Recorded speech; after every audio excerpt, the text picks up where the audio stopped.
Okay. Good evening, everyone, and thank you so much for coming to our data center forum. I just want to put in chat, we have some information that was done by our environmental justice group on data centers, and you can access that there. I will drop that in a few other times as more people come on. Tonight, we're going to hear from three speakers, and then we'll take your questions at the end. You can put your questions in chat. Our first speaker is Delegate Josh Thomas. He represents Virginia's 21st District, which is a good chunk of Prince William County where data centers are proliferating. He has been trying to pass legislation regarding the siting of these centers, the impacts of resources, the historical significant sites. And so he's going to talk about that.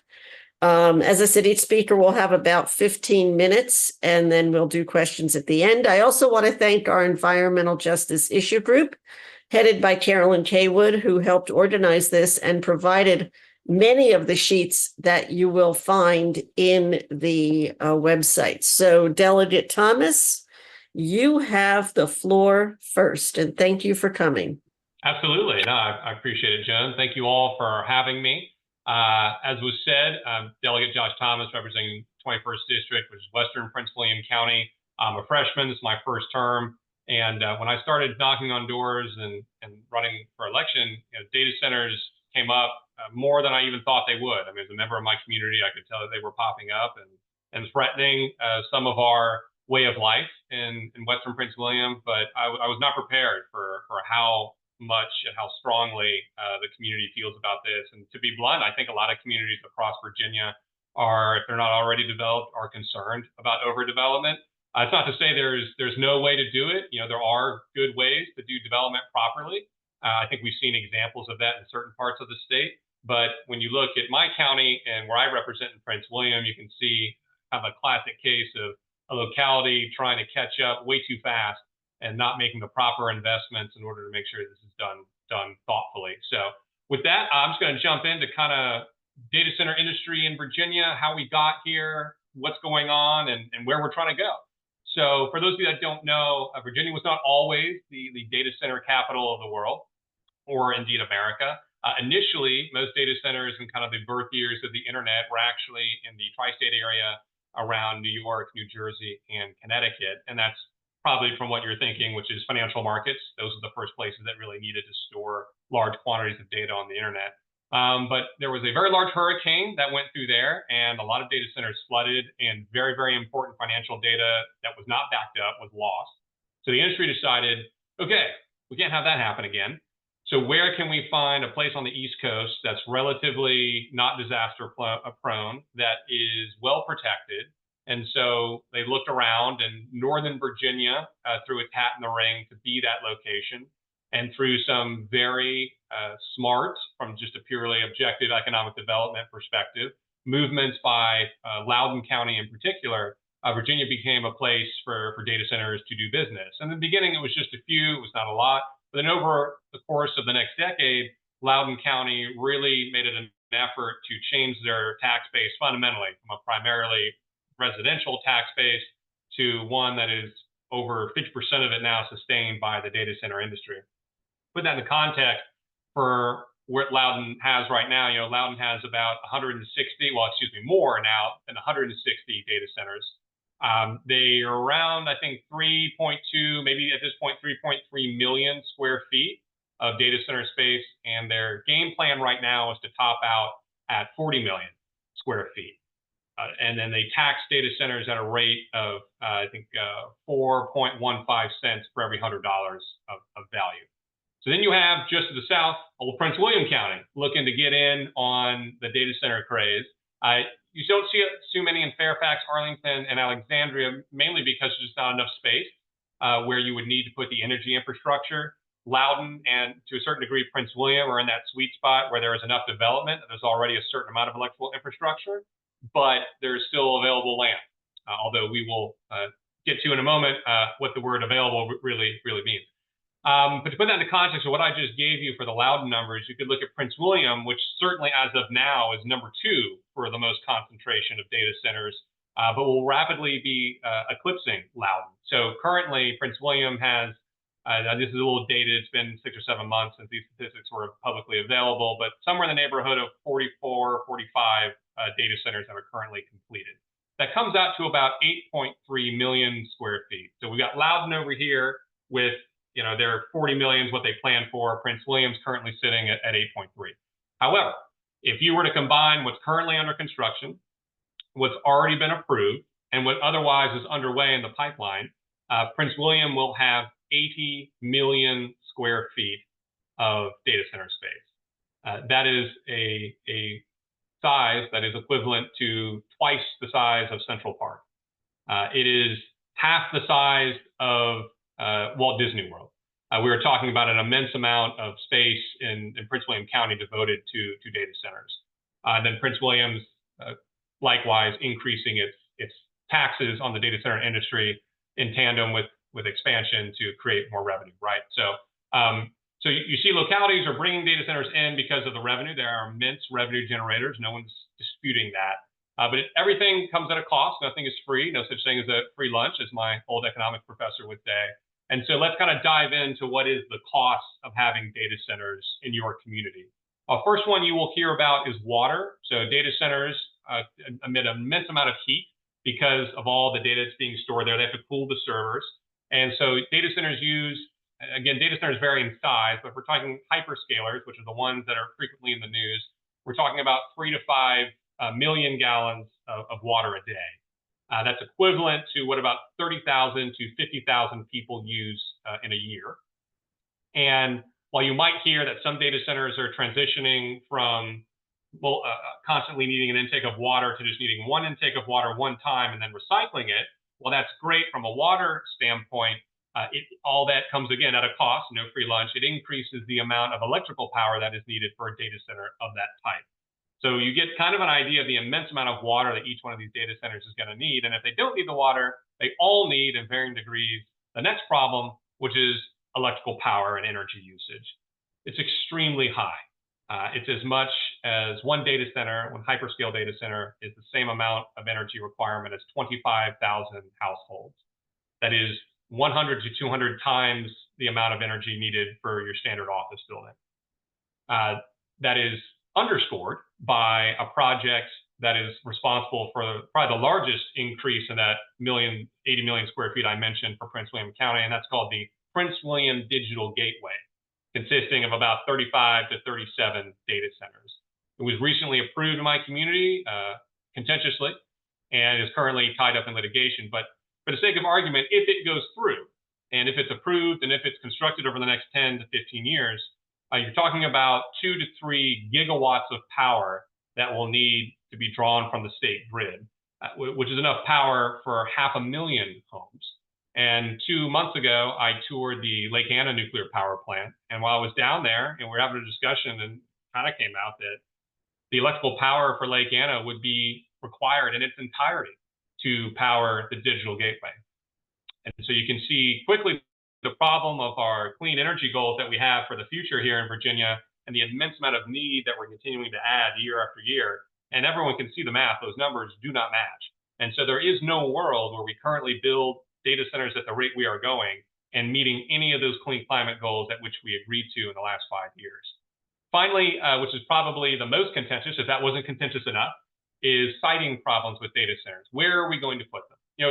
No one's arguing that data centers and data in general is the new oil of our modern economy. It lubricates the economy. This is oil did 100 years ago. Data and AI is what drives innovation in American industry today. We get that.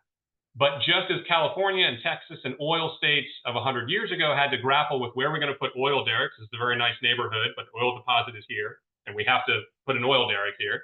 You will see that Virginia's had to struggle with the same thing, with this new resource that's essential to the economy. Where are we going to put these industrial buildings that make it work? And so you've seen in Prince William County instances where data centers are right next to homes, workforce housing, right next to schools where children are playing. Each data center has scores, if not hundreds, of diesel generators that are on top. that must turn on for a short period of time each month. But if power goes down, would be on for an extended period of time with children playing nearby. And then some of them are 80, 90 feet tall. And so now you've got obstructions not only to view sheds, but right next to people's homes. Their main economic vehicle in order to accrue wealth in the American family today is home wealth, home equity. And to have an industry go around and destroy that for so many people, particularly people in the middle class, has been really unsettling. Final piece that we're citing in energy come together is transmissions. Now, this is one that, and I'll stop here very soon to turn it over to questions, but this is an issue that I think is coming even more pronounced in both Loudoun and Prince William, and even surrounding counties like Fauquier, and really out to the rest of the Commonwealth, which is you've got a nuclear power plant, say, in Lake Anna, but you got to get the power to Prince William. And so those power lines have to run through various communities and substations that spider web out in order to provide an energy backbone to this industry. Not only do those run through people's land and communities, we're paying for it because our utility monopoly really makes its money by capital improvements. And how do you get more capital improvements? You build more infrastructure across the Commonwealth. So I've just laid out a lot of the problems. I'll quickly go over in 1 or 2 minutes what we've been trying to do at the legislative level and then turn it over to questions. Last year, myself and Danica Rome, the two, one in the Senate, one in the House, myself in the House, are probably the two that submit the most data center reform bills in our respective chambers. All of our bills were killed by the data center industry, except one that made it out of the House. I was the first person to get a reform bill out of a chamber, got it into the Senate. It almost made it out of committee in the Senate until the data center industry did kill it. But it was around siting and what localities would have to look at it when they make these really important decisions about the siting of data centers in the Commonwealth. What I'm more excited about is this year, where we have our Joint Legislative Audit Committee, which is kind of the gold standard for data in Virginia, legislative data, is going to come out next month in December with a report on data centers. So we'll have a common set of facts from which to legislate. And so this year, I'm very excited about the prospects of really putting some sensible guardrails on an industry that is certainly essential for the U.S. economy, but Virginia is paying just a heavy burden and way more than our fair share to make it work. So with that, I will turn it over to questions and appreciate your time. Thank you. Thank you very much. I have one question for the audience. Who is Zoom user? Zoom user, can you identify yourself? Did I just check in? Yeah, it just was, no, Zoom user. There's someone going by the name Zoom user, and I'm not sure who it is. I just came in via Zoom, but I'm not Zoom user. No, you're not Zoom user. Okay. We'll deal with that. I have a question. I noticed Lisa put in chat that there are 2 anticipated going into Louisa County as well. And Wendy is asking, what guardrails do you think should be in place? And I have a follow-up question for that. I know why you said Virginia, but are there other states dealing with this to any extent? I mean, I guess we're the worst, right? We're certainly the leader. I guess I'll start with the back and work forward. So when it comes to other states, so you've heard the statistic, 70% of the world's internet runs through Virginia. It's a nice statistic. If you really do a deep dive on it, the Washington Post just made it up. There's no data that supports that statement. So I'm sorry. What is the real statistic? Nobody knows, but best industry guess is around 8 or 9% of the world's internet goes through Virginia. That is still incredibly high. Nobody's even half that.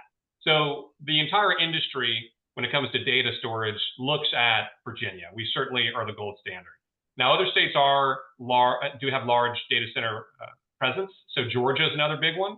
The reason that I think everyone's interested to see what Virginia does is Georgia went another direction. They actually put a moratorium on all data center construction and approval until they could figure out these electrical power and water problems, because all resources are finite and they're having a similar problem that we are. Arizona has a fair amount of data centers. You can think about the heat out there. They require even more water and energy in order to keep everything cooled appropriately. And they're also having some problems, but nobody has near the millions of square feet that Virginia has of data center storage. We're certainly at the epicenter of the industry from its own perspective, but communities across the United States call in to my office and Virginia as well to get a sense of how people on the public side are handling things.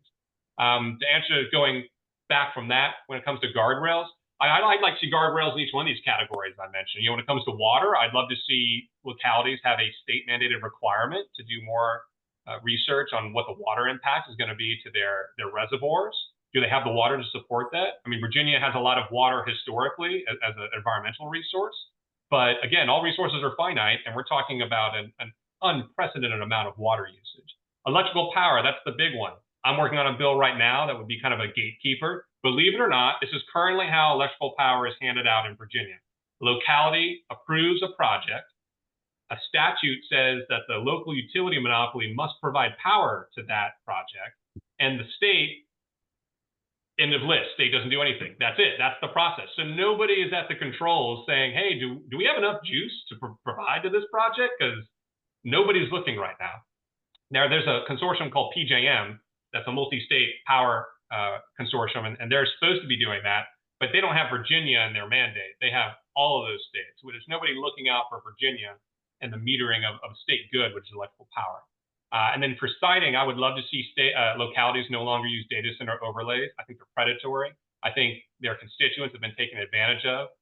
Data center overlay pretty much says that you're allowed to build a data center in anywhere in the overlay. And the overlay can be in areas that are not industrial. I think we'd all agree a data center is an industrial building, but an overlay allows you to build it where a giant grocery store might be, or an Aldi, or it could be even in other low-grade commercial uses where a strip mall was going to be. Now they're going to build a data center. There's a lot of homes and schools near those. And there's an example of that called Village Place in my own district. But those are just a few guardrails that I would throw up immediately if I could. Jackie wants to know, what are the possibilities of geothermal to power them, and use of AI to run demand side flexibility? Yeah, I think those are great questions. For Virginia, I don't know how much opportunity we have for thermal. Certainly in other states that have more volcanic activity and plate movement, that they'll be able to create the heat down there and then push the steam up to produce the power. I think that's great.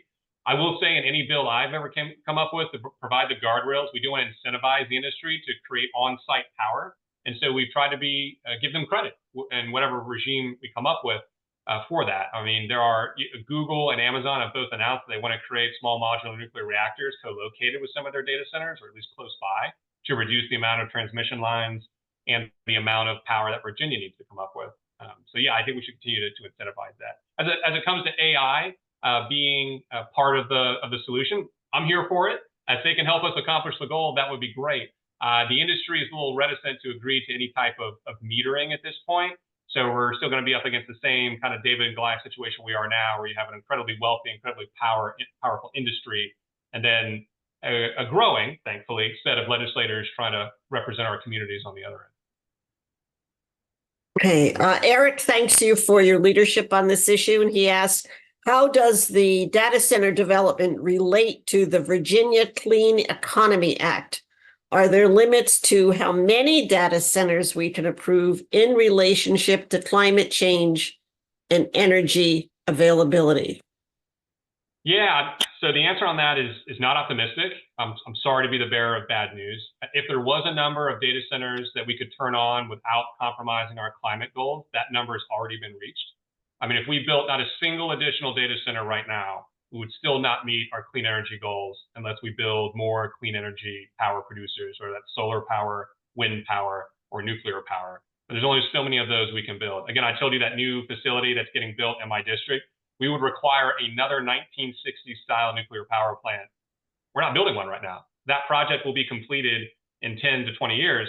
Nuclear power plant would take 20 if we started tomorrow. So already, in 15 to 20 years, we're already going to have a huge mismatch, which is why you hear in the news Dominion Power, our largest utility monopoly, talking about a 1 to 7 year gap of hooking up data centers to the grid because they can't get enough power. It also is why Dominion in their IRP, which is their annual report where they talk about how they're going to provide the power, where they're talking about getting fossil fuel plants back online. Over half of all the new energy requirements in Virginia are from the data center industry. So if there is one culprit of us not meeting our goals, I think you can see who it would be. And I'm sorry, I wish I had a better answer. I mean, for me, I'm saying we should start building as many power plants as possible that are clean. And at the same time, what most of my bills talk about is really trying to tamp down how many of these data centers are going to approve. Because I'm interested in meeting these clean energy goals, because I think most people are. we're just not going to get there if we don't do something on the demand side. There's a question about protection of tree canopy, and it comes from Jackie, who's also an Arlingtonian as I am. So tree canopy is our word. Yeah. But what protections are there to protect both tree canopy and habitats? So for the tree canopy piece, I can tell you that Virginia, as a state compared to other states, we do have an exceptional amount of tree canopy language in our state code, which I'm happy to see. It makes me very happy to see that. Unfortunately, none of it is very prescriptive as it relates to data center siting and proffers, which is the word we use for localities that get applicants, developers to do something. And so I would love to see a bill on that. And maybe JLARC, which is the group that's meeting right now, will have some recommendations. I will say that most data center sites do have some type of vegetation, but nothing that I would call a true tree canopy. And I think it would be great if we could get that. And Joan, you have to remind me of the second part of that question. I think it was related to habitat. Oh, habitat. So that, I'm trying to be as objective as I can when talking about the industry. There are places I'm sure that they have not bought land because they wanted to respect habitats. I'm sure that has happened, but we'll never know because they did the right thing in that situation. I can only cite to you the bad examples. So, for example, that mega project I told you about, the Prince William Digital Gateway, is going to be located next to the Manassas Historic Battlefield. And then the other side of it is a set of housing for 55 and up, so people who have saved all their life and are now retired. And then the other side of it is going to be a state forest, the Conway-Robinson State Forest.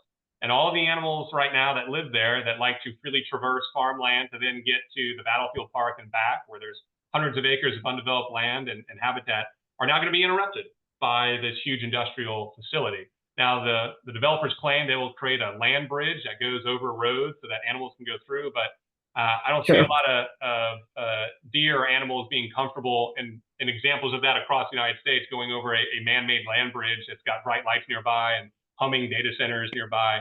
I don't know if that's necessarily going to cut it. So I wish I could give you a more optimistic answer when it comes to habitat, but I've just not seen the level of preservation I think we would expect from an industry that claims to be forward-thinking. Okay. Are you in favor of SMRs? And can you explain to people who don't know what an SMR is, what an SMR is, and as they are a huge capital investment and not have the economy scales as large ones? So that's a small reactor, correct? Correct. Yeah. SMR is small modular reactor. Instead of having to build the very large facilities like Lake Anna, like we did in the 1960s and 70s, these are much smaller. And the benefit, you might think, okay, they're smaller. What's revolutionary about that? The revolutionary piece is that as an industry, they're trying to come up with standardized materials, sizes, and parts so that you can kind of treat it like, say, a Boeing 747, right? Very expensive capital investment, very large, but somewhat standardized, which can decrease the cost. So you make a bunch of them over time. We're not there yet for the mass production part, so it is incredibly expensive, and the capital investment is incredibly large.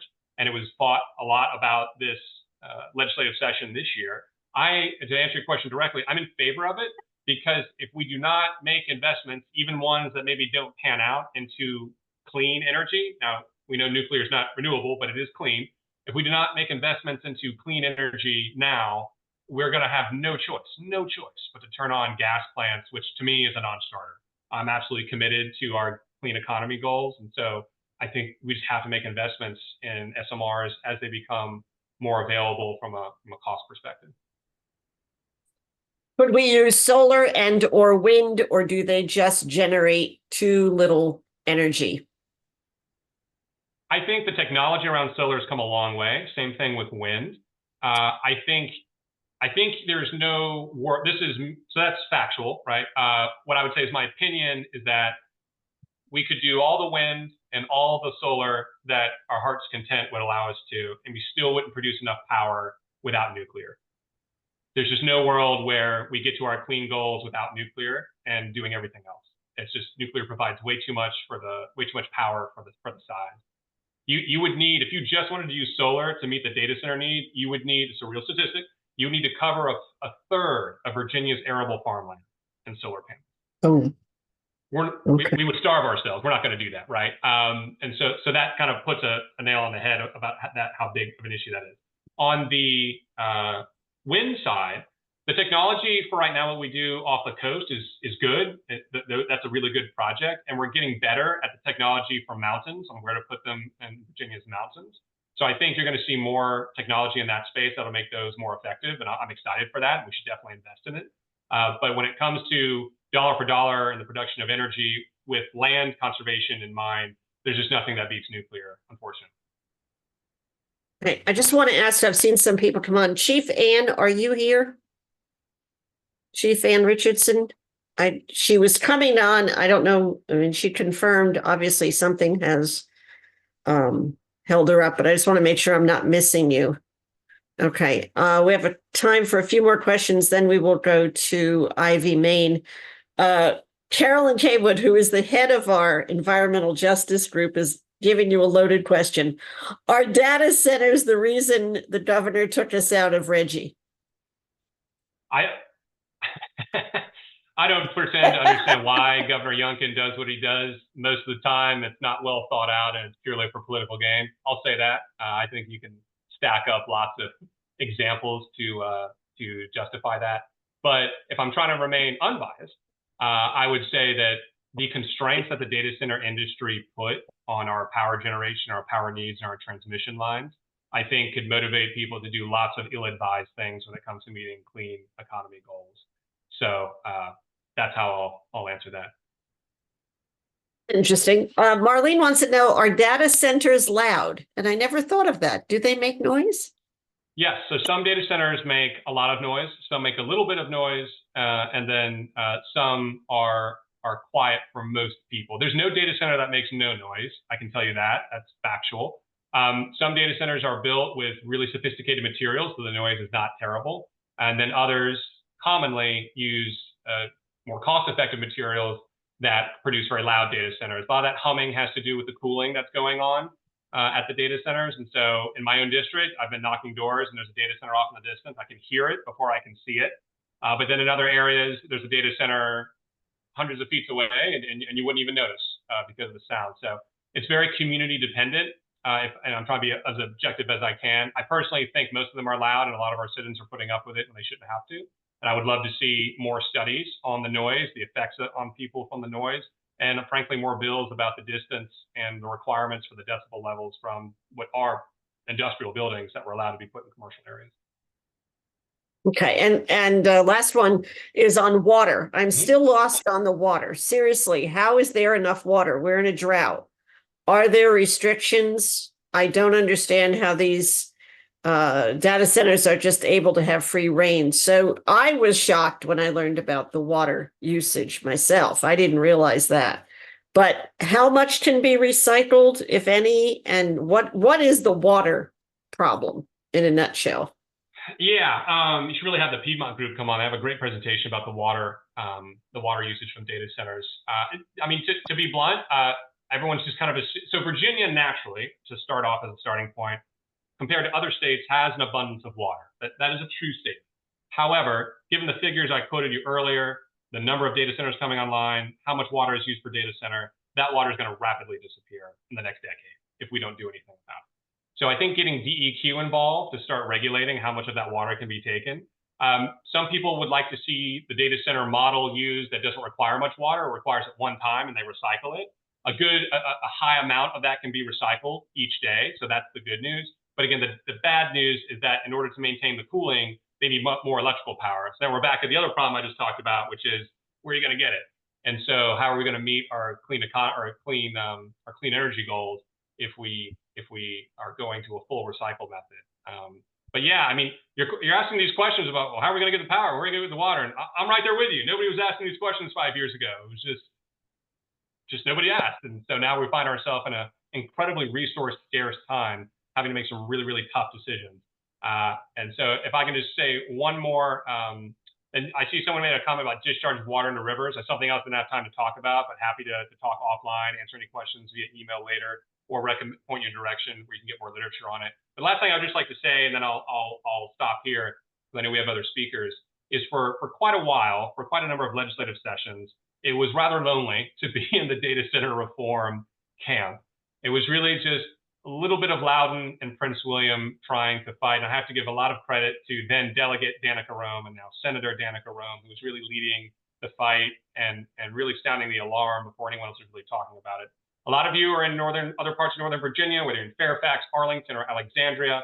And I think now your representatives are becoming aware of how intense the impact is going to be on our clean energy goals. But if you can stay a bug in their ear, if you can continue to write them about your interest in this topic, about how you're watching each legislative session, how we do not do anything, how we do not produce any new regulations or guidelines to put guardrails on the industry, because it does have an effect. If people are hearing about it as legislators, as delegates, and as senators, they come down to Richmond, which we'll be doing in a mere 45, 60 days, and they know that their constituents care about it. And that helps us out who are at the tip of the spear where all this is happening. And it really helps us get more allies, which is what we really need. Because right now it's David and Goliath. It's gotten better each session. I certainly have more senators calling me now that they want to jump on legislation for reform, but we need a lot more help. So that's how you can really be helpful on this directly. I appreciate your time and happy to answer any other questions offline afterwards. Thank you, Jim. Okay, thank you. And actually, that's what Chief Ann was going to speak about, was the water discharge, because the pictures in the Google Drive she sent over, and you'll see some beautiful pictures of the Rappahannock, and that discharge is interfering with the oystermen, who are a big part of the Rappahannock tribe, because the water is getting messed up, for lack of a better word. And it is interfering with the Rappahannock people's livelihood. And the oystermen are suffering. And that's what she was going to talk about. Thank you. I appreciate it. And we are going to go to Ivy Main now. Ivy writes for the Virginia Mercury. And may I put a plug in for supporting local news? The Virginia Mercury is a great newspaper, so think about supporting them. She's also the Renewable Energy Chair of the Virginia chapter of the Sierra Club. And she's going to talk about some ideas of going forward and how these things should be handled. Let's put it that way. So, Ivy, it's all yours. All right, thank you. And I think that was great that Delegate Thomas kind of queued this up for us. I think it's very important that we remember that this is happening in the context of the goals that Virginia set 4 years ago with the Virginia Clean Economy Act, that we are supposed to be transitioning to zero carbon electricity by 2050. And that's already been undermined by the governor pulling us out of RGGI. Somebody had asked about that. I don't think data centers were the cause of that, but it is. The data centers are making it extremely difficult.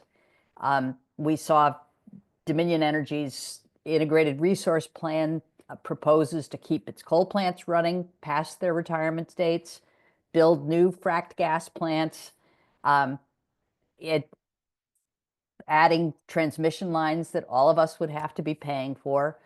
And we're seeing at the same time a real reluctance of localities to permit solar projects to meet any of this new energy demand. So they all want the money from the data centers, but they're not willing to do the other part of the equation of permitting solar projects.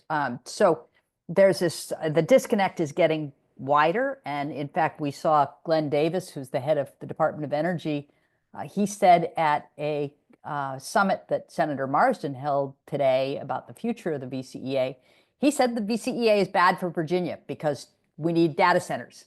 And so the only way to do it is to have more gas. And that surely can't be the answer. I mean, when you're living in a time when climate change is here and it's affecting Virginians, that can't be the answer. So last year, I proposed a 5-point plan, and a lot of this, other people have dealt with pieces of it. And we will see, as Delegate Thomas talked about, the Joint Legislative Audit and Review Commission is looking at data centers, and I think we'll get some of those answers next month when they issue their report. But I think there's, you know, a lot that we need to be looking for and a lot we need to be asking for. So last year I wrote an article with a 5-point plan. The first one was to condition the tax subsidies that Virginia currently gives to data centers on them sourcing their own renewable energy and storage from within the PJM grid. So they don't have to do it within Virginia, but they do have to do it in the grid that serves Virginia. And that would put the onus on them to find the energy that they need and make sure it's clean and make sure that Virginia residents are not bearing the cost. So have them do that. That was a centerpiece of legislation last year from Delegate Rep Sullivan and Senator Suhas Subramanian. And I know Delegate Sullivan is interested in bringing that back this year.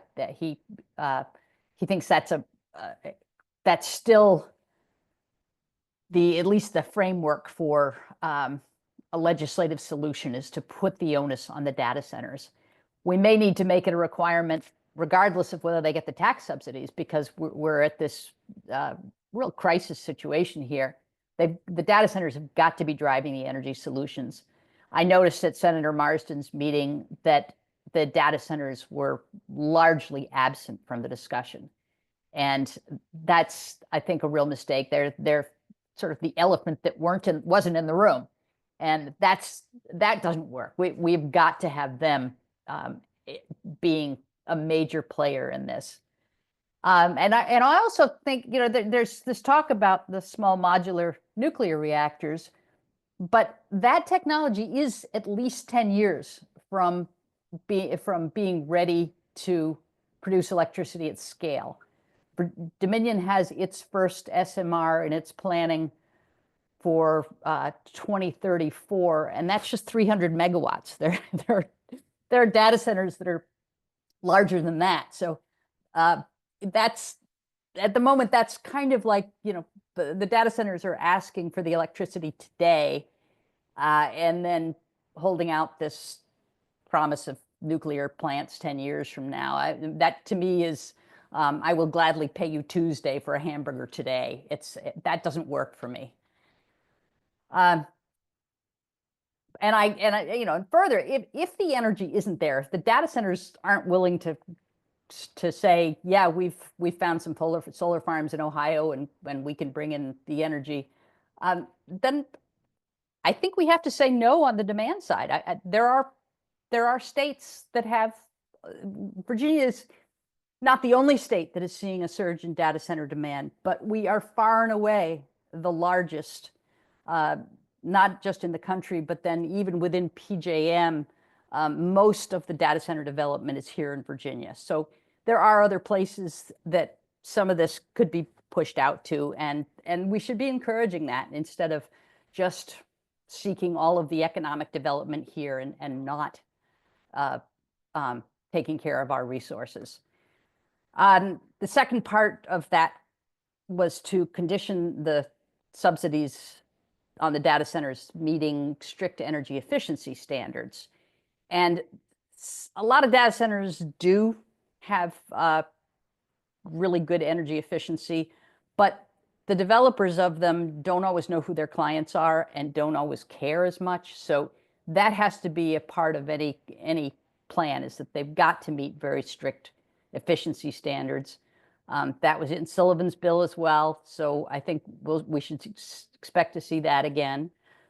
The third point, last year, there was an attempt to change the rules on who can build clean energy. And currently in the VCEA, it says that 35% of solar and storage projects are reserved for third-party developers. Dominion is saying it can't build enough solar. So we should take that restriction off, that limit, and let anybody do it. If somebody else says, I can build the solar energy or the energy storage, little free market competition would go a long way towards helping to meet the demand. So there was a bill last year that had this as one of its provisions. It didn't pass. It wasn't, as Delegate Thomas said, anything dealing with data centers didn't pass last year. And I'll add that for this year, we also need to be ramping up distributed generation as part of this, and that's all third party. But you got to have private capital doing everything that we can, and rooftop solar wouldn't get you very far in meeting the demands of data centers, but it would help. It would do something. It would help on the residential side, and certainly, that would be a whole nother discussion of the importance of distributed generation. But it is a small piece of this puzzle, but it is, I think, a critical one as well. And then the fourth point is that we have to protect the residential ratepayers from the added costs of serving data centers. Right now, as Delegate Thomas was saying, if a utility has to build new generation and transmission, it charges all of its customers. The theory is that everyone benefits from the new infrastructure.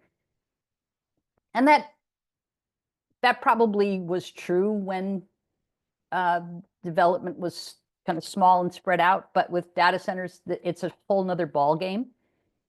There was a bill last year that had that goal of protecting residential ratepayers. I think we will see that back again.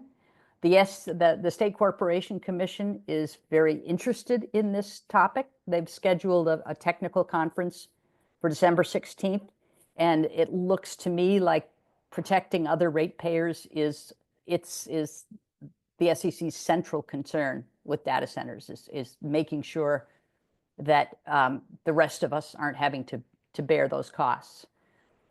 So, and then the fifth point is that we need to do statewide comprehensive planning for the siting and development and resource use of data centers. This business of local governments approving a data center because they can't resist billions of dollars in tax revenues, and then just not dealing with the resource demands that are going to burden other localities and other people. That just can't continue. We cannot allow that to happen. There needs to be comprehensive planning. I've been dealing with this question of solar siting, and watched Board of Supervisors meetings in a county that approved a massive data center project, and then in the same meeting voted down a small solar farm proposal. And because the meeting the energy cost, the energy demand, was not really their problem with the data centers. And so that can't happen. The state has got to take this over, work with the localities, but put controls on this so that all of this planning is happening on a comprehensive level. So we're talking about the water use and drinking water impacts. That has got to be statewide, or at least regional. You just cannot have one county approving data centers that take water resources from other counties, other regions. So I think, the JLARC study, it's coming out December 9th. I think it's going to be a step towards the comprehensive planning, but I don't know what will be in the report. We'll just sort of have to see what's happening there. I do know that legislators are very, very keyed into the issue of data centers. Everybody is kind of waiting to see what's in that report to figure out what's going forward. We do seem to have two very different approaches, one being the governor's damn the torpedoes, full speed ahead, burn gas, and the other being we need to proceed with all of our resources in mind. So obviously I think that's the better approach, but it'll be interesting to see what happens. Thank you, Ivy. There are some questions that when you mention nuclear, people have questions. Yeah. Are these modulars, obviously there's a threat, terrorist threat possibility. I guess it's not going to be, they allege, as bad as a huge nuclear reactor, but what are the terrorist threats? And then there's also a question about nuclear waste from these. What's the level of waste? I'm not really qualified to talk about terrorist threat to them. The waste, these, yeah, they're nuclear plants. They produce waste, and query whether people are going to want nuclear waste stored in their communities, in their residential areas where the data centers are. If that's what ends up being the solution, is on-site SMRs. I think that's problematic. There really isn't yet a good solution on nuclear waste, and people are right to be concerned about that. Jackie asks, what's the likelihood of overdevelopment leaving us with a herd of white elephants? I have that picture now in my head of it. I mean, yeah, I know. It is a live concern. There's a lot of really interesting technological experimentation going on, breakthroughs happening in terms of quantum computing and efficiency breakthroughs that would allow you to do massively more work for much less energy, much less space. There is this threat that we'll have overbuilt these massive structures that really aren't of any other use, and I think that's a valid concern. Okay, I don't see any. We did get a request for your email that I did send to the person in a private chat. So, I'm okay with it being given to anybody in the who's okay. for it. So, yeah. Okay, so Jean checked your thing. Does anyone else have any other questions for Ivy on this situation? And when is JLARC coming out? December 9th is the Okay. target date. And they actually are having I think a public meeting on that date to go along with the release. Okay. Carolyn wants to know, what about requiring them to have green roofs? Will that do anything to mitigate? So that's a whole nother area. And I didn't mention that one of the things that Delegate Sullivan's legislation last year would have done, would be to prohibit the use of diesel generators for backup power, which is there's enough diesel generators on Northern Virginia data centers to power Manhattan. It's just an astounding amount of generators. We would like to see on-site solar on the roofs and battery storage, but the impact is pretty small. I mean, you might be able to get 1 or 2% of the data center's load from solar on the rooftop. It's just, these things are such energy hogs that you don't get very far. I think they should be doing it, if nothing else, just as a goodwill gesture. I absolutely think that on-site storage and batteries should be their first line of defense for a power outage.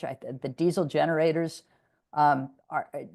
threaten air quality in residential communities, and we all remember those fires, the Canadian wildfires that made the air down here unsafe to breathe. If we'd had a power outage at the same time and all of these diesel generators had kicked on, it would have been a very, very dangerous situation. So it is something that that we need to deal with, and they really, really should be doing some on-site solar and battery storage in lieu of the generators.